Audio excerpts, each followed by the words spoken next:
Hi எல்லாருக்கும், welcome to our channel DD style. இன்றைக்கி நம்ம வீட்டிலையே ரொம்ப ஈஸியாக சிக்கன் மந்தி எப்படி செய்கிறதுன்னு தான் நம்ம பார்க்க போகிறோம்.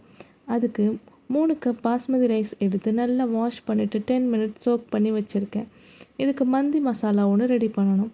அதுக்கு 1 ஸ்பூன் மல்லி, 1 ஸ்பூன் ஜீரகம், 1 ஸ்பூன் சோம்பு, 1 ஸ்பூன் மிளகு, கொஞ்சம் பட்டை, கல்பாசி, கிராம்பு, கசகசா, அன்னாசிப்பூ, கருப்பு ஏலக்காய், அப்புறம் ஆஃப் லெமன் தோல் மட்டும் எடுத்து வச்சுருக்கேன். அதுக்கப்புறம் பிரியாணி இலை எடுத்து வச்சுருக்கேன். இது எல்லாத்தையும் நம்ம ஒரு ட்ரை பேனில் போட்டு நல்லா ரோஸ்ட் பண்ணிவிட்டு ஒரு பேஸ்ட்டாக ஆக்கிக்கலாம். இதில் லெமன் மட்டும் நம்ம லாஸ்ட்டாக கொஞ்சமாக அதோட தோல் ஸ்கின்னை மட்டும் பீல் பண்ணி போட்டுக்கலாம். கொஞ்சம் பாதி அளவு போட்டாலே போதும். அதுக்கப்புறம் ஒரு ட்ரை லெமன் போடணும். என்கிட்ட ட்ரை லெமன் இல்லாததுனால இது மாதிரி நான் சூடு காட்டிக்கிறேன். அதுக்கப்புறம் ஆனியன் கட் பண்ணிக்கிறேன். ஆனியன் ஒரு 4 ஆனியன், பிக் சைஸ் ஆனியனாக ஒரு 4 ஆனியன் கட் பண்ணி எடுத்து வச்சுக்கோங்க. அந்த லெமன் எடுத்து வச்சுக்கோங்க. கொஞ்சம் கொரியாண்டர் லீஃப், பச்சை மிளகா, அதுக்கப்புறம் அரைச்ச பேஸ்ட் எடுத்து வச்சுருக்கேன். ஜிஞ்சர் கார்லிக் பேஸ்ட் எடுத்து வச்சுருக்கேன். இதுதான் நம்ம மந்தி மசாலாவுக்கு, மந்தி பிரியாணிக்கு தேவையான பொருட்கள். அதுக்கப்புறம் சிக்கன் 1 kg தந்தூரி போடுற மாதிரி பீஸ் கேட்டு கட் பண்ணி வாங்கி வச்சுருக்கேன். அதில் கர்ட் ஆட் பண்ணிக்கிறேன். ஒரு 3 ஸ்பூன் அளவுக்கு கர்ட் ஆட் பண்ணிக்கிறேன். ஆட் பண்ணிவிட்டு நல்லா மேக்னேஷனுக்காக ஆட் பண்ணிக்கிறேன். அப்போ தான் சாஃப்டாக இருக்கும் சிக்கன். அதுக்கப்புறம் 1 spoon ginger garlic paste add பண்ணிக்கிறேன். எல்லாத்தையும் நல்லா கிளறி விட்டுக்கலாம். நல்லா எல்லாத்துலேயும் ஒரு சேர மாதிரி நல்லா பிசைஞ்சு விட்டுக்கலாம். அப்போ தான் இது நல்லா ஒரு 10 மினிட்ஸ் கிட்ட சோக் ஆகணும். எனக்கு டைம் இல்லாததுனால ஒரு 10 மினிட்ஸ் மட்டும் வச்சுருக்கேன். ஒரு 1/2 hour 1 hour நல்லா ஊற வச்சிங்கன்னா நல்லா இன்னும் சாஃப்டாக இருக்கும் சிக்கன். ரொம்பவும் டேஸ்டியாக இருக்கும். கடைகளில் சாப்பிட்ற மாதிரியான அதே டேஸ்ட் இருக்கும். இது மாதிரி நல்லா எங்கே பார்த்தாலும் படுற மாதிரி நல்லா ஊற வச்சுக்கோங்க. அது கூட கொஞ்சமாக சால்ட் ஆட் பண்ணிக்கோங்க. ஏன்னா நம்ம மறுபடி சால்ட் ஆட் பண்ணுவோம். அதனால் இப்போ கொஞ்சம் 1/2 ஸ்பூன் மட்டும் சால்ட் ஆட் பண்ணியிருக்கேன். அதுக்கப்புறம் மந்தி மசாலா அரைச்சிருக்கோம் இல்லையா, அது ஒரு 1/2 ஸ்பூன் ஆட் பண்ணிக்கிறேன். எல்லாமே ஒரே ஸ்பூன்லேயே தான் நான் போடுறேன். ஒரு டேபிள் ஸ்பூன் நான் போட்டுட்ருக்கேன். இது எல்லாத்தையுமே நான் மறுபடியும் நல்லா மிக்ஸ் பண்ணிவிட்டு ஒரு அடிகனமான பாத்திரம் வச்சுட்டு ஒரு 100 ml கிட்ட ஆயில் விட்டுட்டு அதில் 2 பே லீஃப் போட்டுட்டு நல்லா பொரிய விடுறேன். நல்லா எண்ணெய் சூடாகி பொரிஞ்சதும் மந்தி மசாலா 2 டேபிள் ஸ்பூன் அளவுக்கு ஃபஸ்ட்டு போட்டுக்கிறேன். வேறு எதுவுமே தேவையில்லை. இன்க்ரீடியன்ட்ஸ் இது மட்டும்தான். ஆனியன், மந்தி மசாலா, ஜிஞ்சர் கார்லிக் பேஸ்ட் மட்டும்தான் இதுக்கு இன்க்ரீடியன்ட்ஸே. நெக்ஸ்ட்டு ஜிஞ்சர் கார்லிக் பேஸ்ட் போட்டுக்கிறேன். அது 1 ஸ்பூன் அளவுக்கு போட்டுக்கிறேன். இது நல்லா அரோமா வர வரைக்கும் நல்லா கிளறி விட்டுக்கோங்க. இது மாதிரி ஆனதுக்கப்புறம் எண்ணெய் பிரிஞ்சு வந்ததுக்கப்புறம் 4 வெங்காயம் கட் பண்ணி வச்சுருந்தேன் இல்லையா, அதில் 3 மட்டும் இப்போ சேர்த்துக்கிறேன். ஒரு ஆனியன் இருக்கட்டும், நம்ம லாஸ்ட்டில் ஃப்ரை பண்ணி போடுறதுக்கு வச்சுருக்கேன். அது கூடவே 3 பச்சை மிளகா போட்டுக்கிறேன். காரத்துக்கு பச்சை மிளகா மட்டும்தான் காரம், மிளகும் பச்சை மிளகா மட்டும்தான், அதனால் 3 சேர்த்துக்கிறேன். இப்போ கொஞ்சம் 1/2 டீஸ்பூன் அளவுக்கு சால்ட் சேர்த்துக்கிறேன் ஆனியன் வதங்கிறதுக்காக. ஆனியன் நல்லா வதங்கி வந்ததும் அது கூடவே நம்ம மேக்னேஷன் பண்ணி வச்சுருக்க சிக்கனையும் ஆட் பண்ணிக்கிறேன். சிக்கனையும் ஆட் பண்ணிவிட்டு நல்லா கிளறி விட்டுக்கலாம். சிக்கன் நல்லா குக் ஆகணும். ஒரு 1/2 குக் ஆகணும். சிக்கன் 80% குக் ஆகிற வரைக்கும் நல்லா கிளறி வச்சு அதிலே வேக விடலாம்.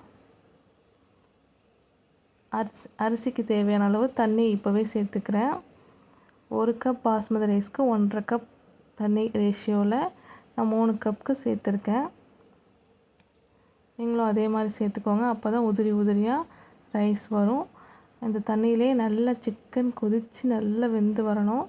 80% குக் ஆகணும். இப்போது கொஞ்சம் தாராளமாக கீ விட்டுக்கிறேன். அப்போ தான் அரோமாவும் நல்லாயிருக்கும், டேஸ்ட்டும் நல்லாயிருக்கும். கொஞ்சமாக 1/4 டீஸ்பூன் மஞ்சள்தூள் ஆட் பண்ணிக்கிறேன். ஏன்னா அந்த கலருக்காக தான். கலர் பவுடர் போடுவாங்க, நான் அதெல்லாம் யூஸ் பண்ணலை. அது ஹெல்த்தியும் கூட இல்லை. இப்போ ஒரு பிளேட்டில் சில்லி பவுடர் சேர்த்துக்கிறேன். ஜிஞ்சர் கார்லிக் பேஸ்ட் சேர்த்துக்கிறேன். 1 ஸ்பூன் அளவு சேர்த்துக்கிறேன். நெக்ஸ்ட்டு மந்தி மசாலா 1 ஸ்பூன் அளவு சேர்த்துக்கிறேன். டேபிள் ஸ்பூனால் தான் அதெல்லாம் சேர்க்குறேன். நெக்ஸ்ட்டு கொஞ்சமாக சால்ட் ஆட் பண்ணிக்கிறேன்.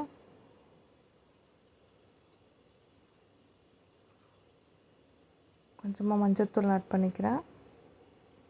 இது எல்லாத்தையுமே கலந்து சேர்த்து ஒரு பேஸ்ட்டாக ரெடி பண்ணிக்கிறேன். ஏன்னா 80% குக்கான அந்த சிக்கனை நம்ம வெளியில் எடுத்துட்டு இந்த பேஸ்ட்டை நல்லா அதில் தடவி நம்ம ஒரு 5 மினிட்ஸ் கிட்ட ஊற விட்டுடலாம். எவ்வளோ சூடாக இருக்குது பாருங்கள் அந்த சிக்கன். அதில் இந்த பேஸ்ட்டை நல்லா தடவி வச்சிடலாம். அப்போ தந்தூரிக்கு இந்த மசாலா தான் நல்ல டேஸ்ட் கொடுக்கும்.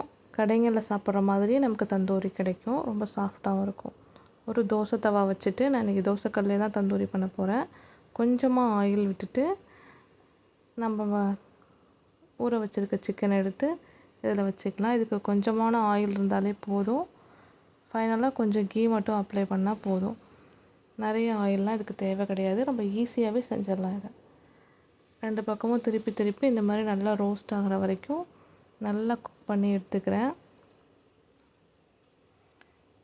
நம்ம தடவி இருக்கிற மசாலா ஃபுல்லாக அதுக்குள்ளே இறங்கியிருக்கணும். மேலே கொஞ்சம் கொஞ்சம் கீ அப்பப்போ அப்ளை பண்ணிவிட்டு நல்லா ரோஸ்ட் பண்ணி எடுத்துக்கலாம். சைடில் நம்ம ரைஸையும் குக் பண்ணி எடுத்து வச்சுக்கலாம். இப்போது இது நல்லா ரெடி ஆகிடுச்சு. கீ நல்லா நிறைய அப்ளை பண்ணி எல்லா சிக்கன்லேயும் அப்ளை பண்ணிவிட்டு ஃபைனலாக நான் ஸ்மோக் எஃபெக்டாக சார்கோல் எடுத்து ஹீட் பண்ணிகிட்ருக்கேன் ஸ்டவ்வில் வச்சுட்டு. சைட் பை சைட் நான் ஒரு சைடிஷ் ரெடி பண்ணி வச்சுருக்கேன். இதோட ரெசிபி நான் நெக்ஸ்ட் வீடியோவில் அப்லோட் பண்ணுறேன். இதான் அந்த சைடிஷ். அப்புறம் நெக்ஸ்ட்டு ரைஸ் நல்லா குக் ஆனதுக்கப்புறம் ரோஸ்ட் பண்ணி வச்சுருக்க நட்ஸு, இந்த சிக்கன் எல்லாத்தையும் வச்சுட்டு சென்டரில் ஒரு சின்ன பாத்திரம் வச்சுருக்கேன், கிண்ணம் மாதிரி. அதில் நம்ம சார்கோலை ஹீட் பண்ண சார்கோலை வச்சுட்டு கொஞ்சமாக அதில் கீ அப்ளை பண்ணி ஸ்மோக் எஃபெக்ட் விடலாம். கீ இருக்கிறவங்க கீ போடலாம், இல்லை ஆயில் கூட போடலாம்.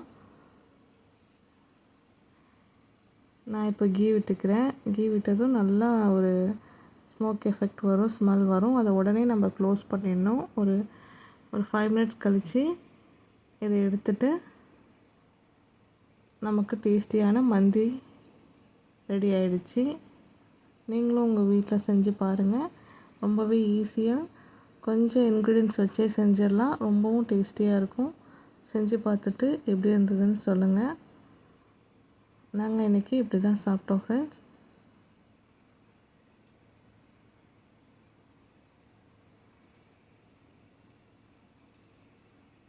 Thanks for watching. Please subscribe our channel.